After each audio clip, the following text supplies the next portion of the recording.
যুক্তরাষ্ট্রে টিকটক নিষিদ্ধের আইন স্থগিত রাখতে সুপ্রিম কোর্টের কাছে আবেদন করেছেন নবনির্বাচিত প্রেসিডেন্ট ডোনাল্ড ট্রাম্প। টিকটককে আগামী 19 জানুয়ারির মধ্যে কোনো মার্কিন কোম্পানির কাছে বিক্রি না করলে অ্যাপটি বন্ধ করার আইন কার্যকর হবে।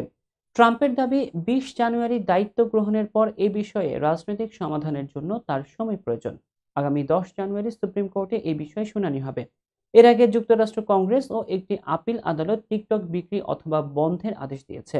জনপ্রিয় এই অ্যাপটি 2012 সালে চালু করে চীনের বাইটড্যান্স গ্রুপ।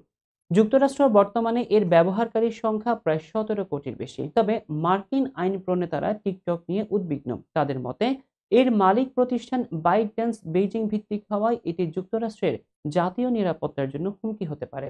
ট্রাম্পের প্রধান আইনজীবী জন শাওয়ার জানিয়েছেন, প্রেসিডেন্ট ট্রাম্প এই বিতর্কের মেরিট নিয়ে কোনো অবস্থান নিচ্ছেন না। তবে তিনি 19 জানুয়ারি সময়সীমা স্থগিত রাখার আবেদন করেছেন, যেন নতুন প্রশাসন বিষয়টি রাজনৈতিকভাবে সমাধান করতে পারে।